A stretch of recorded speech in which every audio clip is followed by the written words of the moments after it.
নমস্কার, শুভ সন্ধ্যা। আমি সৌরদীপ অধিকারী, modak trainer academy আয়োজিত আজকের এই বিশেষ অনুষ্ঠানে আপনাদের সকলকে আন্তরিকভাবে স্বাগত জানাই। আজকের আলোচনার বিষয় গৌড়ীয় সমাজ ও তৎকালীন নারীর অবস্থা। বিষয়টি যেমন ঐতিহাসিকভাবে গুরুত্বপূর্ণ, তেমনি সমাজ সংস্কৃতির গভীর অন্তর্লোক উপলব্ধির জন্য একেবারেই অপরিহার্য। আজকের এই অনুষ্ঠানে আমাদের সঙ্গে আছেন দুইজন বিশিষ্ট অতিথি, যাদের উপস্থিতিতে এই আলোচনা আরো সমৃদ্ধ হয়ে উঠতে চলেছে। আজকের অনুষ্ঠানের প্রথম অতিথি মাননীয়া অর্পিতা ঘোষ মহাশয়া। তিনি পেশায় একজন শিক্ষিকা, তবে তার পরিচয় কিন্তু এখানেই শেষ নয়। বাংলা ও ইংরেজি দুই ভাষাতেই তিনি গল্প, কবিতা ইত্যাদি নানা বিষয়ে লেখালেখি করেন। একই সাথে তিনি এই দুই ভাষাতে একাধিক প্রবন্ধও লেখেন, যা বিভিন্ন সময়ে বিভিন্ন পত্র পত্রিকায় প্রকাশিত হয়েছে। বর্তমানে তিনি সিভিলাইজেশনস অ্যান্ড ইটস এজেস শীর্ষক গবেষণার সঙ্গে যুক্ত রয়েছেন। তার গবেষণা লেখা ইতিমধ্যেই আন্তর্জাতিক পর্যায়ের বিভিন্ন খ্যাতনামা প্রতিষ্ঠানে, নানান বিশ্ববিদ্যালয়ে গবেষণার স্থান করে নিয়েছে। বর্তমানে মাননীয়া অর্পিতা ঘোষ মহাশয়া ব্রেইনওয়্যার ইউনিভার্সিটির এডুকেশন কনসালট্যান্ট হিসেবে কাজ করছেন। পাশাপাশি তিনি বিচিত্রিতা নামক সাহিত্য, সংস্কৃতি ও সমাজভিত্তিক ফোরামের মাননীয় প্রতিষ্ঠাত্রী। তার উপস্থিতি আজকের আলোচনার পরিসরকে নিঃসন্দেহে আরো বিশেষ এবং অনন্য করে তুলবে, এই আমাদের সকলের বিশ্বাস। আজকের এই অনুষ্ঠানের অপর বিশিষ্ট অতিথি শ্রীমতী মণিমালা নন্দী মহাশয়া। মানুষ গড়ার কারিগর তিনি। শিক্ষকতা তার পেশা এবং একই সঙ্গে জীবনের ধ্যান ও জ্ঞান। ছোট ছোট শিক্ষার্থীদের ভালোবেসে তাদের হাত ধরে পথ দেখানো তার নিত্যদিনের কাজ। একই সঙ্গে তিনি সুরুচি সম্পন্ন, সাংস্কৃতিক মনস্ক একজন বহুমুখী শিল্পী। বাচিক শিল্পী, লেখিকা, গায়িকা ও নাট্যশিল্পী হিসেবে তিনি দীর্ঘদিন ধরে কাজ করে আসছেন। দূরদর্শনের বিভিন্ন চ্যানেলে তার অনুষ্ঠান নিয়মিত সম্প্রচারিত হয়। পাশাপাশি কুহক নাট্যগোষ্ঠী ও বিচিত্রিতা ইত্যাদি একাধিক সাংস্কৃতিক সংগঠনের সঙ্গে যুক্ত থেকে তিনি নতুন চিন্তা, নতুন আঙ্গিক, নতুন ভাবনা ইত্যাদি বিভিন্ন ধরনের গঠনমূলক কাজে নিজের দৈনন্দিন জীবনকে জড়িয়ে রেখেছেন। আজ এই অনুষ্ঠানে আমরা তাকে বক্ত্রী হিসেবে পেয়ে অত্যন্তই আনন্দিত। আমাদের আজকের আলোচনার যে বিষয়, সেটি আমাদের ইতিহাস বোধ, সমাজ চেতনা এবং নারী অধিকার সম্পর্কে উপলব্ধিকে এক নতুন ও অভিনব দৃষ্টিভঙ্গি এনে দেবে, এই বিশ্বাস এবং অঙ্গীকার নিয়েই আমরা শুরু করতে চলেছি আজকের এই অনুষ্ঠান।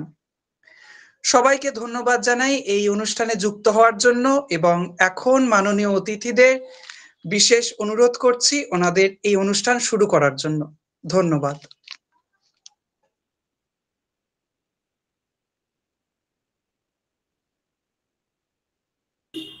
ম্যাডাম একটু আনমিউট করবেন। নমস্কার সবাইকে, হৈমন্তিক সান্ধ্যকালীন শুভেচ্ছা জানিয়ে আজকে আলোচ্য বিষয় গৌড়ীয় সমাজ ও তৎকালীন নারীর অবস্থা নিয়ে আমাদের আলোচনা শুরু করছি। প্রথমেই বলি যে গৌড়ীয় সমাজে যেই আলোড়ন বা বিপ্লব এসছিল তার শুরুতে যদি আমরা একটু রাধা কৃষ্ণ কালীর একটু উপমা শুনে নিই, তাহলে হয়তো আমাদের এই ভাবধারার বোঝার সুবিধা হবে। শুরু করছি। কৃষ্ণ কালীর নেই ভেদাভেদ, শক্তি বিষ্ণুর নাই রে প্রভেদ, একের মাঝে দুয়ের মিলন, কালার মাঝে কালী। আমার কৃষ্ণ যে সেই কালী রূপ, যার গলা শব্দ আসছে না, মুন্ডমালা সেই বনু মালি। আমার কৃষ্ণ যে সেই কালী রূপ, যার গলায় দোলে মুন্ডমালা সেই বনু মালি। আমার কৃষ্ণ যে সেই কালী রূপ। কৃষ্ণ কালীর নেই ভেদাভেদ, কৃষ্ণ কালীর নেই ভেদাভেদ, শক্তি বিষ্ণু নাই রে প্রভেদ। কৃষ্ণ কালীর নেই ভেদাভেদ, শক্তি বিষ্ণু নাই রে প্রভেদ, একের মাঝে দুয়ের মিলন, একের মাঝে দুয়ের মিলন, কালার মাঝে কালী। আমার কৃষ্ণ যে সেই কালী রূপ, আমার কৃষ্ণ যে সেই কালী রূপ, যার গলায় দোলে মুন্ডমালা সেই বনু মালি। আমার কৃষ্ণ যে সেই কালী রূপ। জগৎ সৃষ্টি ও রক্ষার মূল মন্ত্র হলো শক্তি তত্ত্ব, আবার শক্তি হলো লীলার অপর অঙ্গ। বেদে বলা হয়েছে ভগবানের উৎপত্তি হয়েছে শক্তি থেকে, আর শক্তির উৎপত্তি হয়েছে পরম পুরুষ থেকে। তাই শক্তি ও শক্তিমানের পরস্পরের সহযোগিতায় সৃষ্টি ধারা বহমান। এটি শক্তি ও বৈষ্ণব ভাবধারার আদর্শ। এবার চৈতন্যদেব ও তার ধর্ম নিয়ে আমি একটু বলে নিচ্ছি। চৈতন্যদেবের আবির্ভাব ঘটেছিল মধ্যযুগের বাংলা ইতিহাসের এক অতি সংকটময় কালে। ৩০০ বছর মুসলমান অধিকার ও শাসনের অত্যাচারে হিন্দুরা তখন প্রপীড়িত। বলপূর্বক হিন্দুকে ধর্মান্তরিত করা হচ্ছে, হিন্দুর দেব দেউল ভাঙা হচ্ছে, হিন্দু তার ধর্মকৃত করলে তাকে দণ্ড দেওয়া হচ্ছে বা শুলে চাপানো হচ্ছে, হিন্দু রমণীদের ধর্ষণ করা হচ্ছে, তাদের অপহরণ করা হচ্ছে। এটাই ছিল ধর্মান্তরিতকরণের সোজা রাস্তা। কেননা ধর্ষিতা বা অপহৃতা রমণী হিন্দু সমাজে কোনো স্থান পেত না। ধর্মান্তরিত হয়ে মুসলমান সমাজে সে বিবির আসন পেত। মুসলমানের অত্যাচার পূর্ণ মাত্রাতেই চোখ ছিল, এটা টঙ্গি উঠেছিল সুলতান হুসেন শাহিদ আমলে। এই হুসেন শাহের আমলেই নবদ্বীপে আবির্ভূত হয়েছিলেন 1485 খ্রিস্টাব্দে এক ফাল্গুনী গ্রহণ পূর্ণিমার দিন মহাপ্রভু শ্রী চৈতন্যদেব। 1485 থেকে 1533 খ্রিস্টাব্দ। হিন্দুর মনে সাহস সঞ্চার করে মুসলমান অত্যাচারের বিরুদ্ধে রুখে দাঁড়াতে চৈতন্যদেবের আবির্ভাব ছিল হিন্দু সমাজের এক বৈপ্লবিক ঘটনা। সাম্যবাদের উপর প্রতিষ্ঠিত তার ধর্মে জাতিভেদ ছিল না।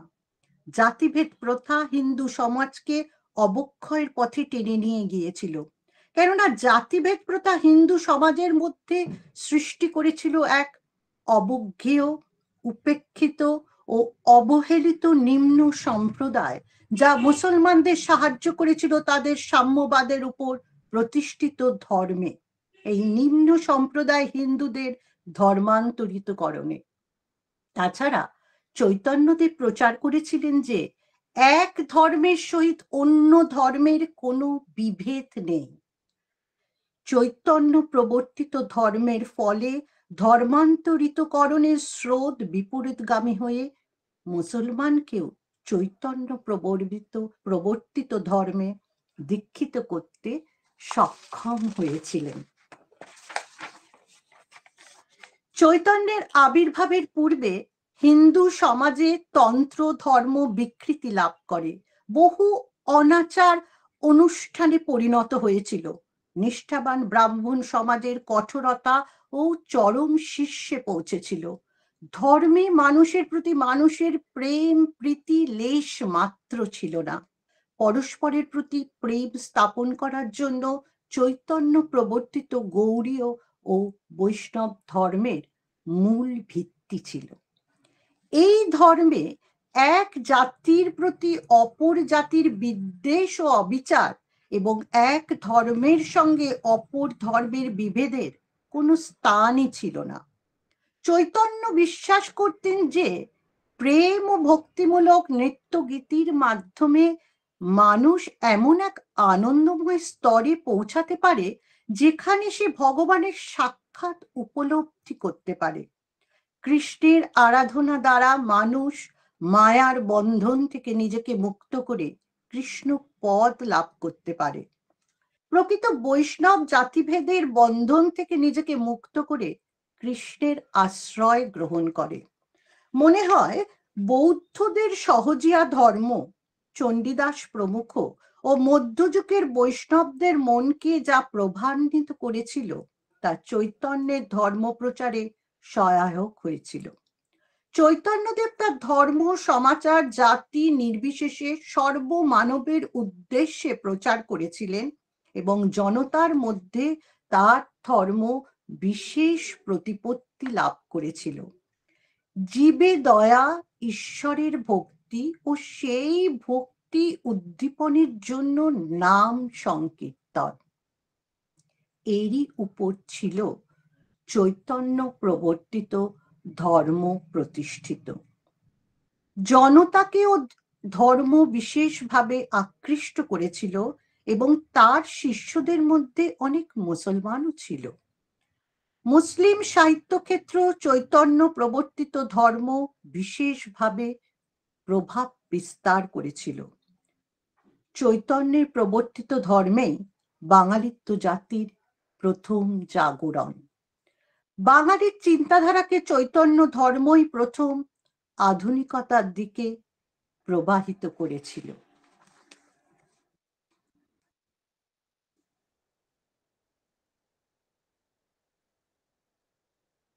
ম্যাডাম আনমিউট করবেন একটু ম্যাডাম। মোরা একই বৃন্তে দুটি কুসুম, হিন্দু মুসলমান, হিন্দু মুসলমান। মুসলিম তার নয়ন মণি, হিন্দু তাহার প্রাণ, হিন্দু মুসলমান, হিন্দু মুসলমান। এক সে আকাশ মায়ের কোলে, যেন রবে শশীর দোলে। এক সে আকাশ মায়ের কোলে, যেন রবে শশীর দোলে। এক সে রক্ত বুকের তলে, এক সে নারীর টান, হিন্দু মুসলমান, হিন্দু মুসলমান, মোরা এক দেশের খাই গো হাওয়া, এক দেশের জল, এক মায়ের বক্ষে ফলে একই ফুল ফল, মোরা এক দেশে খাই গো হাওয়া, এক দেশের জল, এক মায়ের বক্ষে ফলে একই ফুল ফল, এক দেশের মাটিতে পায় কেউ গড়ে কেউ শ্মশানে ঠাঁই, এক দেশের মাটিতে পায় কেউ গড়ে কেউ শ্মশানে ঠাঁই, মোরা এক ভাষাতে মাকে ডাকি, এক সুরে গাই গান, হিন্দু মুসলমান, হিন্দু মুসলমান, মোরা একই বৃন্তে দুটি কুসুম, হিন্দু মুসলমান, হিন্দু মুসলমান, হিন্দু মুসলমান, হিন্দু মুসলমান। আমি এবার চৈতন্যদেব সমাজ সংস্কারক এইটা নিয়ে একটু বলবো। শ্রী গৌড়ী ও বৈষ্ণব সাহিত্যাকাশে মহাপ্রভু শ্রী চৈতন্যদেব এক উজ্জ্বলতম জ্যোতিষ্ক। তার আবির্ভাবের পূর্বে ধর্মান্ততা, ভেদ, বুদ্ধি ও কুসংস্কারাচ্ছন্নতায় ভারতবাসীর জীবন বিপর্যস্ত ছিল। বুদ্ধদেব এসে যদিও অহিংসার বাণী প্রচার করেছিলেন, তবুও পরবর্তীকালে নাস্তিক্যবাদ, সৌরতন্ত্র, হীনযান, মহাযান, বজ্রযান্দি প্রভৃতি কূট নিয়মে মানব সমাজ কল্যাণের পথ আস্তে আস্তে রুদ্ধ হয়ে যায়। তৎপরবর্তীকালে শঙ্করাচার্যের অদ্বৈতবাদ, রামানুজাচার্যের বিশিষ্টাদ্বৈতবাদ, নিম্বার্কের দ্বৈতাদ্বৈতবাদাদি প্রতিষ্ঠিত হলেও সমাজের নিম্ন শ্রেণীর সাধারণ মানুষেরা ছিল এই সব বিষয় থেকে বহু দূরে। আর শূদ্র জাতীয় সাধারণ নিম্ন শ্রেণীর মানুষ ছিল সমাজে ঘৃণিত, অবহেলিত, উপেক্ষিত ও লাঞ্ছিত। ওই সময় সমাজে কৌলিন্য প্রথার প্রবর্তন হলে উচ্চ শ্রেণীর নিষ্পেষণে শূদ্র জাতীয় সাধারণ মানুষ প্রবলভাবে হাঁপিয়ে উঠল। তুর্কির আক্রমণে জাতীয় জীবন বিপর্যস্ত হলো, আর মঠ মন্দিরাদি প্রতিষ্ঠান সমূহ ধ্বংস হতে লাগলো। জনজীবন ভীষণভাবে দুর্বিষহ হয়ে উঠল। বিদেশিদের আক্রমণে ভারতবাসীর জীবনে বিপর্যয় নেমে এলো। ভয়ের লোভে দলে দলে ইসলাম গ্রহণ করতে লাগলো। সমাজের এই প্রকার দুরবস্থা দর্শন করে শান্তিপুরনাথ শ্রী অদ্বৈত আচার্য সনাতন বৈদিক সমাজকে সংকটময় পরিস্থিতি হতে রক্ষা করার জন্য তুলসী গঙ্গাজলে ভগবত আরাধনায় নিযুক্ত হলেন। ভারতীয় সংস্কৃতি ও সভ্যতার অবক্ষয়ের দিনে গভীর অন্ধকারাচ্ছন্ন সময় সহস্র সূর্যের মতো 10 দিক আলোয় উদ্ভাসিত করে শ্রী চৈতন্যদেব আবির্ভূত হয়েছিলেন। তার আবির্ভাবে সমাজ জীবনে ধর্ম, দর্শন, সমাজনীতি, রাজনীতির ও সাহিত্য ক্ষেত্রে এক বিশেষ বৈপ্লবিক পরিবর্তন ঘটে। তিনি ছিলেন এক মহান বিপ্লবী সমাজ সংস্কারক। সমাজের ভয়ানক দুঃসময় তিনি মানব জাতির কল্যাণের জন্য কলির যুগ ধর্ম হরিনাম কীর্তন প্রচার করেন।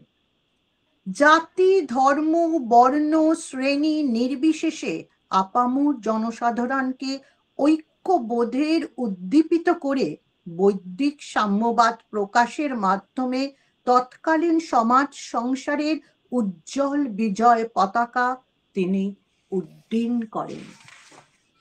হিংসায় উন্মত্ত পৃথিবী, নিত্য নিঠুর দ্বন্দ্ব, ঘোর কুঠিল পন্থ তার, লোভ জটিল বন্ধ।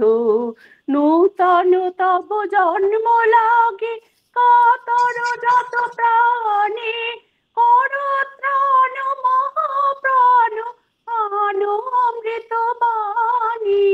বিকশিত কর প্রেম পদ্ম, চির মধু নিঃসন্দ। শান্ত হে, মুক্ত হে, হে অনন্ত পূর্ণ, করুণা ঘন ধরণী তল, কর কলঙ্ক শূন্য। এসো দানবীর দাও ত্যাগ কঠিন দীক্ষা, মহাভিক্ষু লও সবার অহংকার ভিক্ষা। লোক লোক ভুলুক শোক, খণ্ডন কর মোহ, উজ্জ্বল হোক জ্ঞান সূর্য, উদয় সমারোহ। প্রাণ লভুক সকল ভুবন, নয়ন লভুক বন্ধ। শান্ত হে, মুক্ত হে, হে অনন্ত পূর্ণ, করুণা ঘন ধরণী তল, কর কলঙ্ক শূন্য। ক্রন্দনময় নিখিল প্রিয় হৃদয়, তাপ দহন দীপ্ত, বিষয় বিষ বিকার জীর্ণ, ক্ষীণ অপরিতৃপ্ত। দেশ দেশ পড়িল তিলক, রক্ত কলুষ গ্লানি, তব মঙ্গল শঙ্খ আনো, তব দক্ষিণ পানি। তব শুভ সঙ্গীত রাগ, তব সুন্দর ছন্দ। শান্ত হে, মুক্ত হে, হে অনন্ত পূর্ণ, করুণা ঘন ধরণী তল, কর কলঙ্ক শূন্য। হিংসায় উন্মত্ত পৃথিবী, নিত্য নিঠুর দ্বন্দ্ব।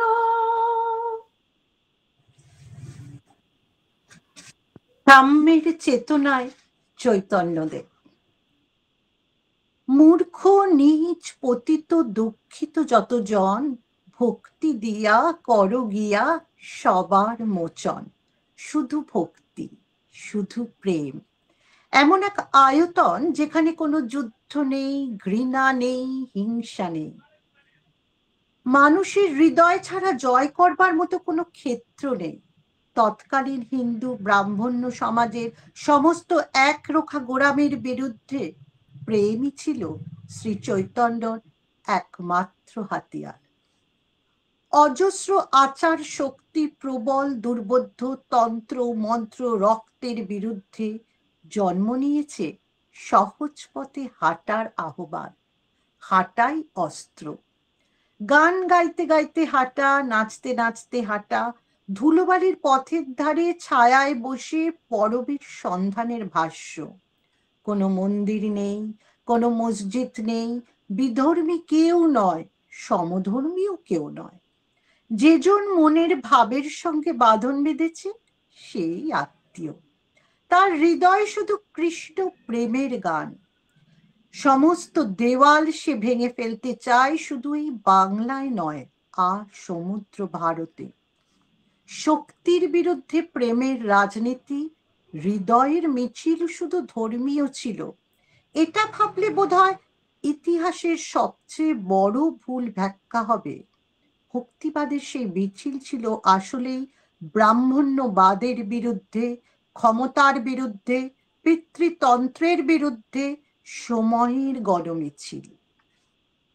এই মিছিলে নেতৃত্ব দিয়েছিলেন শ্রী চৈতন্য, এমনকি চৈতন্যদেবের স্পষ্ট উচ্চারণে ঘোষণা করেন শালগ্রাম শিলা পুজোর অধিকার শুধু ব্রাহ্মণের নয়, ক্ষত্রিয়, বৈশ্য, শূদ্র এবং সকল শ্রেণীর নারীদেরও আছে। চৈতন্যদেবের সমকালে বৈষ্ণব নারীরা সমাজের সামনের সারিতে দাঁড়িয়ে সমাজ গঠনের নেতৃত্ব দেন। স্নান বিশুদ্ধ শুভ্র বসনা গৌরী বৈষ্ণবী ঠাকুরানী বিদ্যালোক বিতরণার্থে অন্তঃপুরে আবির্ভূত হতেন।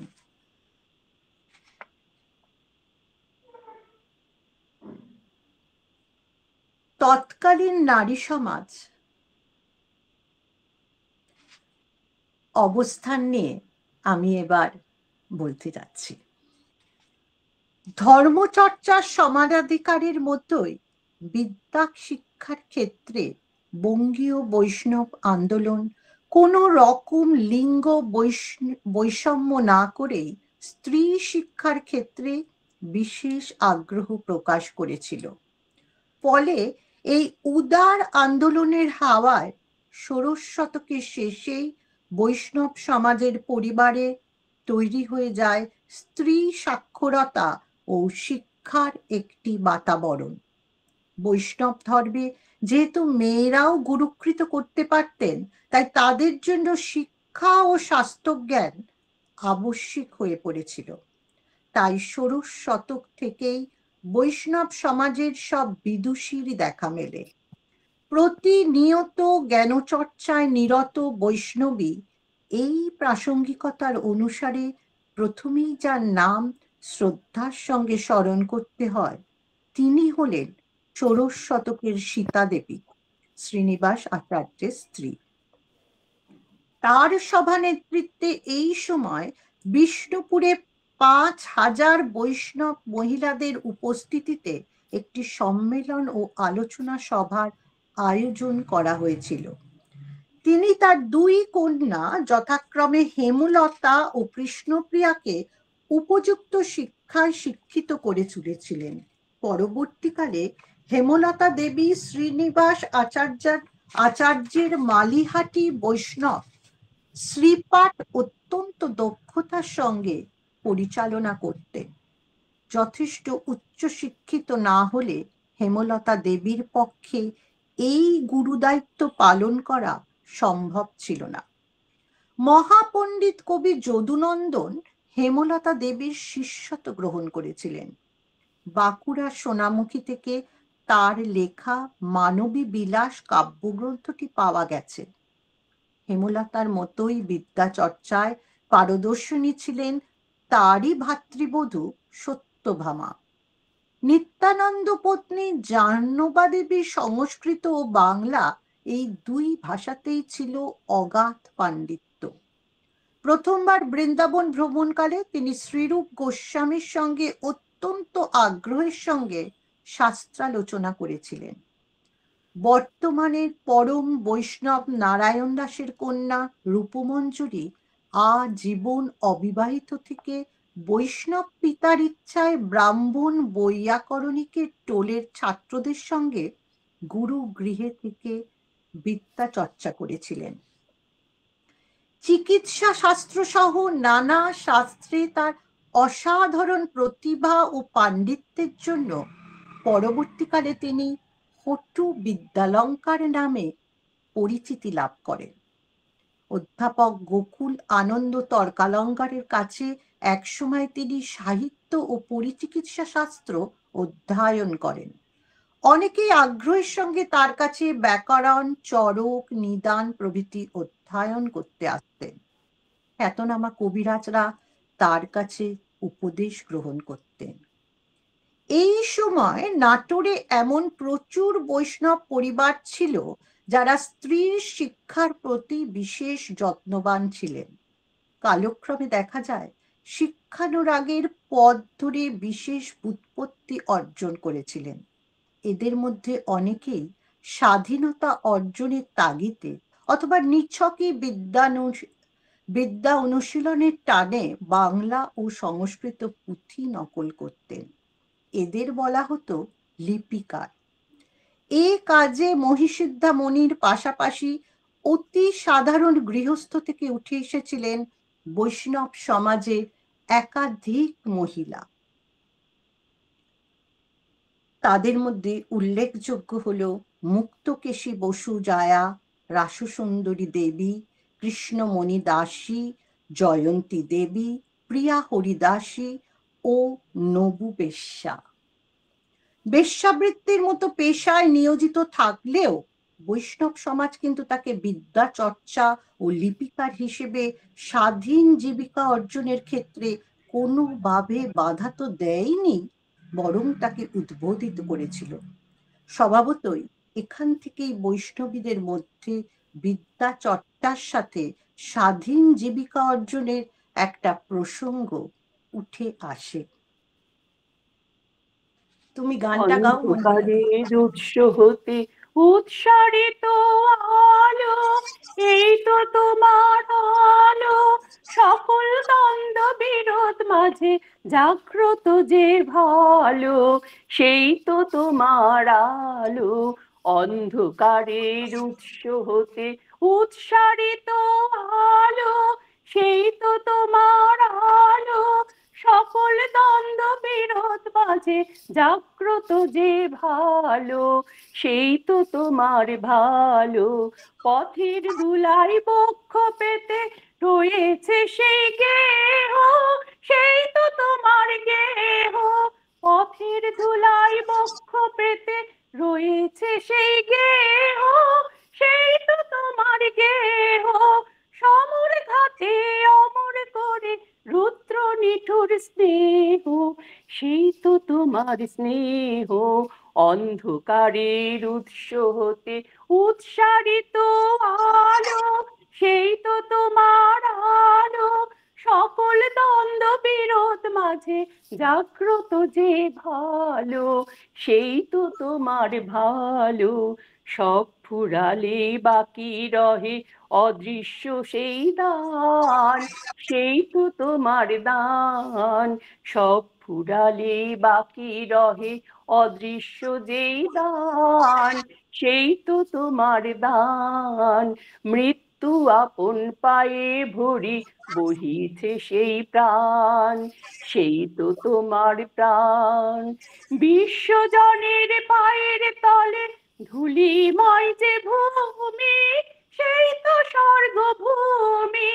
বিশ্বজনের পায়ের তলে ধূলিময় যে ভূমি, সেই তো স্বর্গভূমি।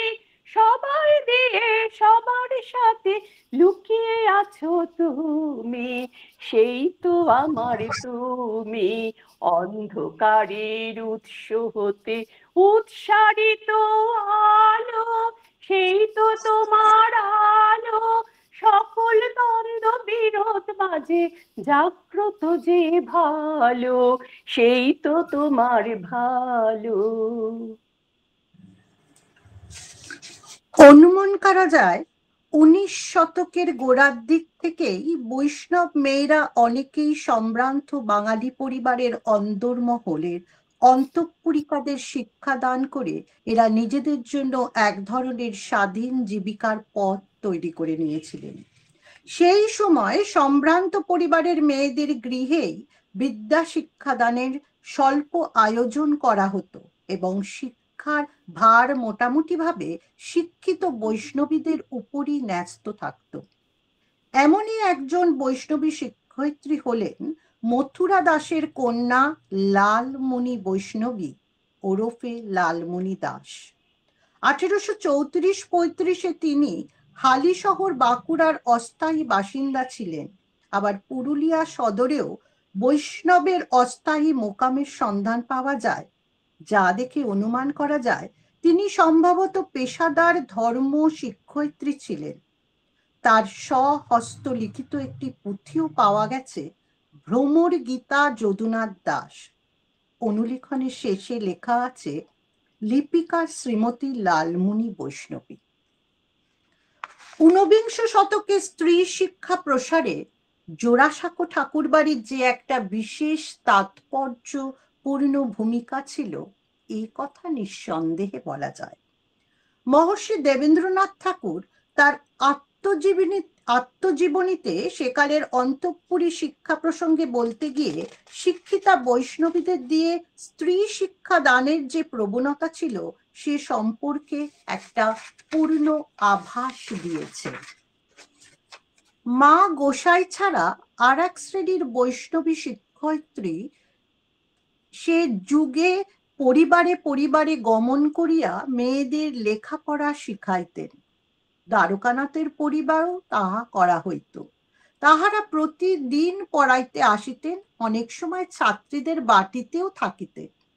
এই সকল বৈষ্ণবী শিক্ষাদান কেবল বাংলায় শেষ হইত না, তারা সংস্কৃত ও বৈষ্ণব পদগুলিও অর্থের সহিত শিক্ষা দিতেন। মহর্ষি দেবেন্দ্রনাথ ঠাকুরের জ্যেষ্ঠা কন্যা সৌদামিনী দেবী 1318 সালে প্রবাসী পত্রিকার ফাল্গুন সংখ্যায় তার পিতৃস্মৃতি তর্পণে লিখলেন, আমাদেরও প্রথম শিক্ষা একজন বৈষ্ণবীর নিকট হইতে।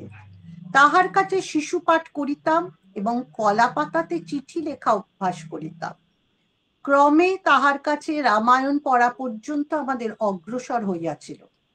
এমন সময় পিতৃদেব সিমলা পাহাড় হইতে ফিরিয়া আসিয়া আমাদের শিক্ষার প্রতি বিশেষভাবে মন দিলেন।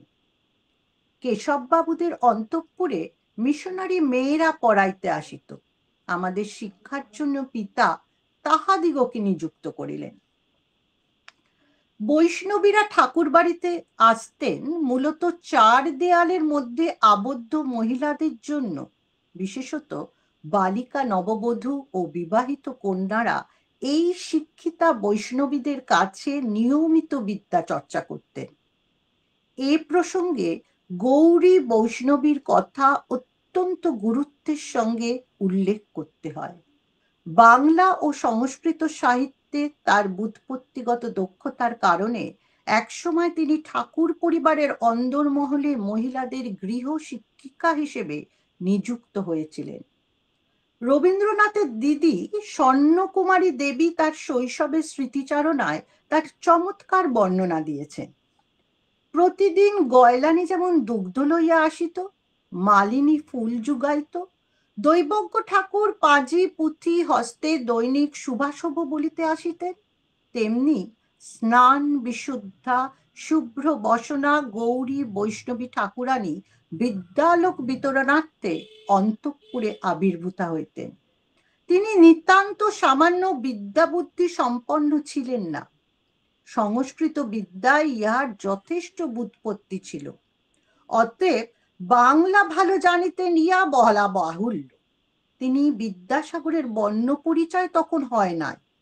বৈষ্ণব ঠাকুরানীর যে পুস্তক হইতে বর্ণবোধ করাতেন তাহার নাম শিশুবোধক, অক্ষরমালা, বানান, দেবদেবী বন্দনা, জাম বর্ণনা, লিপি লিখন প্রণালীর সমস্ত এই একখানি পুস্তকের মধ্যে স্তূপীকৃত।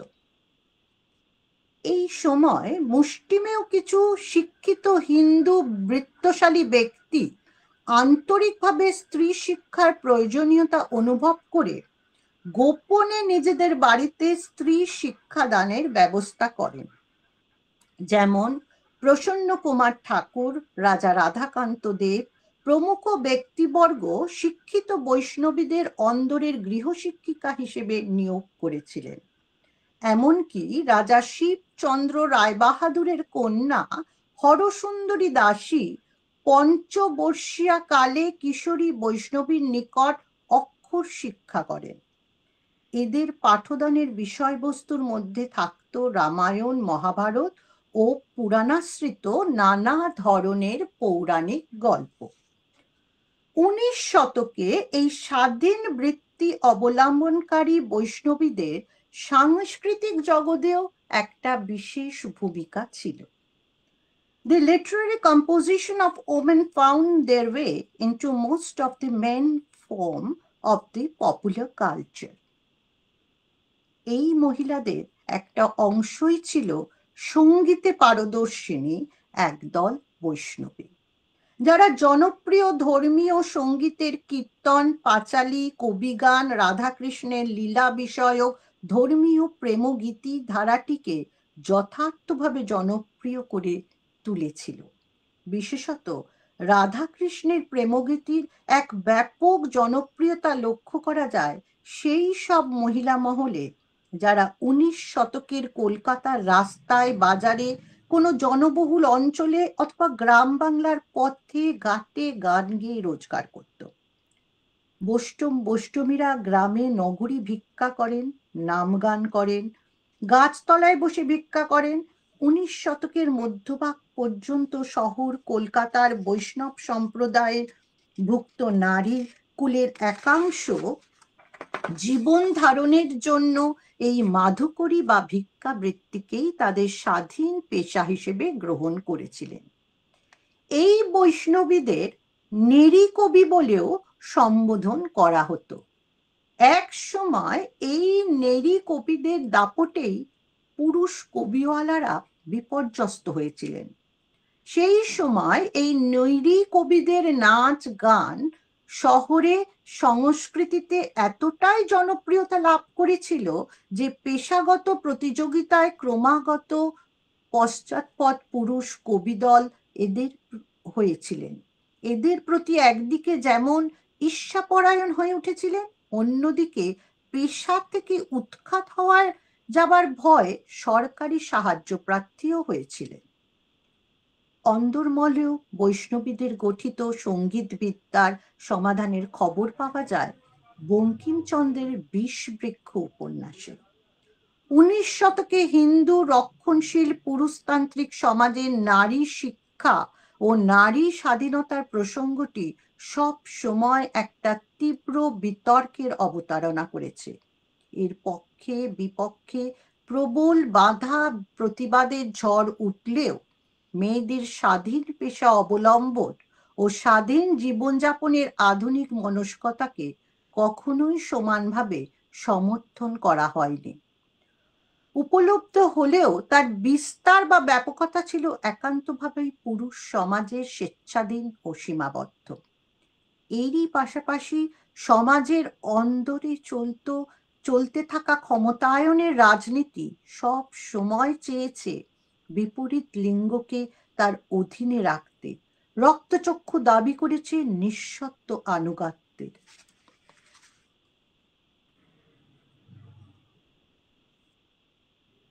মিউট।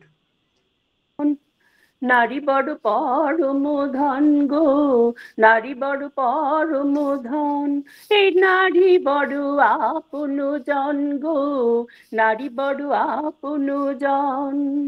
নারী বড় পরম ধন গো, নারী বড় পরম ধন, এই নারী বড় আপন জন গো, নারী বড় আপন জন। সংসারেতে নারীকে করো আপন গো, নারী বড় পরম ধন গো, নারী বড় পরম ধন, এই নারী বড় আপন জন গো, নারী বড় আপন জন। নারী যদি না হতো আর কে বা তোরে জন্ম দিত, জন্ম দিত কে বা তোরে জন্ম দিত, জন্ম দিত, জন্ম দিত, কে বা করিত লালন পালন গো। নারী বড় পরম ধন গো, নারী বড় পরম ধন, এই নারী বড় আপন জন গো, নারী বড় আপন জন। মাতা নারী, ভগ্নী নারী, আর বধূ নারী, কন্যা নারী, কন্যা নারী। মাতা নারী, বধূ নারী, ভগ্নী নারী, কন্যা নারী, কত রূপে করেন জগৎ বরণ গো। নারী বড় পরম ধন গো, নারী বড় পরম ধন, নারী বড় আপন জন গো, নারী বড় আপন জন। সহজ ফকির বলে, আরে সংসারেতে আলো জ্বলে, আলো জ্বলে, সংসারেতে আলো জ্বলে, আলো জ্বলে, আলো জ্বলে, শক্তি রূপে করেন জগৎ ধারণ গো। নারী বড় পরম ধন গো, নারী বড় পরম ধন, এই নারী বড় আপন জন গো, নারী বড় আপন জন। নারী নারী নারী নারী নারী।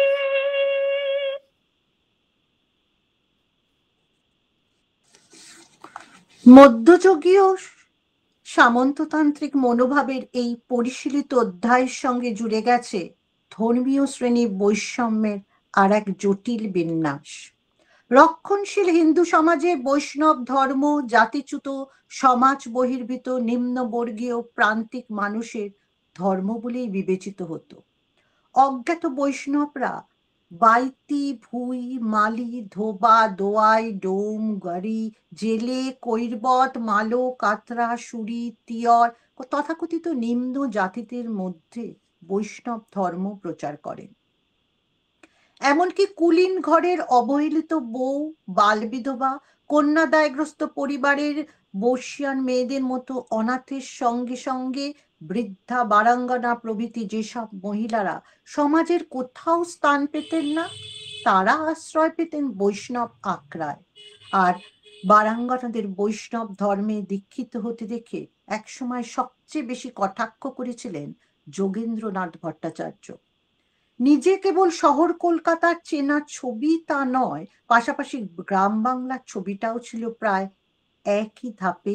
অনেক ক্ষেত্রেই দেখা গেছে কুলীন, বিধবা, বিবাহিত অথবা অবৈধ মেয়েরা গৃহত্যাগ করে বৈষ্ণবদের আখড়ায় স্বেচ্ছায় আশ্রয় নিয়েছে।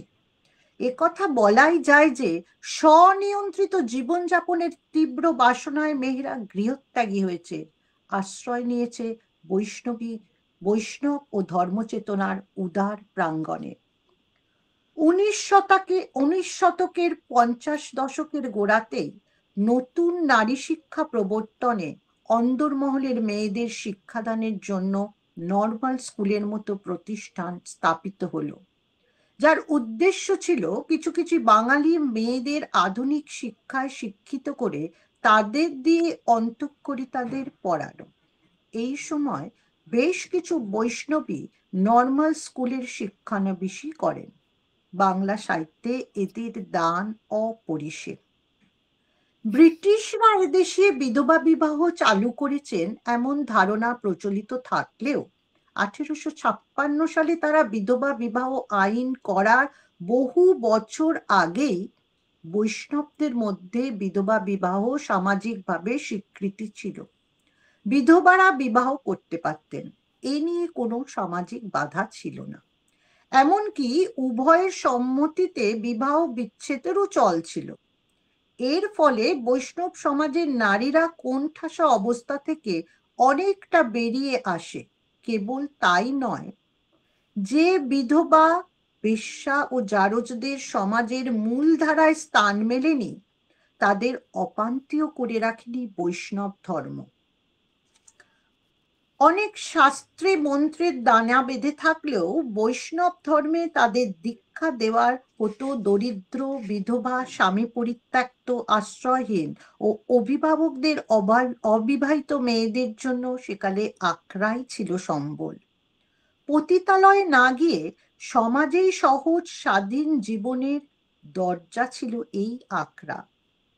বৈষ্ণব আন্দোলনের সংকটময় সময় বলিষ্ঠ নেতৃত্ব দেওয়া ও বৈষ্ণব সমাজকে এক সূত্রে বাঁধার ক্ষেত্রে জাহ্নবা দেবীর অবদান অনন্য। বাংলায় গুরুত্বপূর্ণ সমাজ পরিবর্তনের প্রতীক হয়ে উঠেছিলেন তিনি। শুধু নারীর ধর্মীয় ও সামাজিক অধিকার এবং শিক্ষা সংস্কৃতির বিস্তারিত জাত পাতের ভেদ দূর করতে তার গুরুত্বপূর্ণ ভূমিকা ছিল। নারী অধিকার, মানবাধিকার শব্দগুলি প্রচলনের কয়েক শতাব্দী আগেই বাংলার মাটিতে তার সুন্দর সরল প্রয়োগ করেছেন জাহ্নবী দেবী। এভাবেই বাংলার বৈষ্ণব সমাজ নারী শিক্ষার ক্ষেত্রে এক উল্লেখযোগ্য অবদান রেখে গেছেন। বৈষ্ণব নারীদের জীবনে এসেছিল বাক স্বাধীনতা, জীবনযাপনে নারী পুরুষের সমানাধিকার, সংঘবদ্ধ থাকার অধিকার, স্বাধীন ধর্মাচরণের অধিকার এবং সর্বোপরি শিক্ষার অধিকার। এ কথা নিঃসন্দেহে বলা যায় ভারতবর্ষে ভক্তির আশ্রয়ে নারী জৈবিক অনুভূমিক স্তর থেকে জগবন্ধুর উলম্ব রেখায় উত্তীর্ণ হতে পেরেছিল। জাগো নারী জাগো বন্যী শিখা, জাগো নারী জাগো বন্যী শিখা, জাগো সাহসী মন্তে রক্ত টিকা, জাগো নারী জাগো বন্যী শিখা। দিকে দিকে মেলি তবলে লিহান রসনা, নেচে চলো মা দিনে দিকে বসনা, দিকে দিকে মেলি তবলে লিহান রসনা, নেচে চলো মা দিনে দিকে বসনা। জাগো হত ভাগিনী ধর্ষিতা নাগিনী, জাগো হত ভাগিনী ধর্ষিতা নাগিনী, বিশ্বদহন তেজে জাগো দাহিকা, জাগো নারী জাগো বন্যী শিখা, জাগো সাহসী মন্তে রক্ত টিকা, জাগো নারী জাগো বন্যী শিখা। ধু ধু জ্বলে ওঠো ধুমায়িত অগ্নি, জাগো মাতা কন্যা বধূ জায়া ভগ্নি, ধু ধু জ্বলে ওঠো ধুমায়িত অগ্নি, জাগো মাতা কন্যা বধূ জায়া ভগ্নি। পতিত উদ্ধারিণী স্বর্গ স্খলিতা, জাহ্নবী সমবেগে জাগো পদ দলিতা, পতিত উদ্ধারিণী স্বর্গ স্খলিতা, জাহ্নবী সমবেগে জাগো পদ দলিতা। মেঘে আনো বালা বজ্রের জ্বালা, মেঘে আনো বালা বজ্রের জ্বালা, চির বিজয়িনী জাগো জয়ন্তিকা, জাগো নারী জাগো বন্যী শিখা, জাগো নারী জাগো বন্যী শিখা, জাগো সাহসী মন্তে রক্ত টিকা, জাগো নারী জাগো বন্যী শিখা, জাগো নারী জাগো বন্যী শিখা, জাগো নারী জাগো বন্যী শিখা।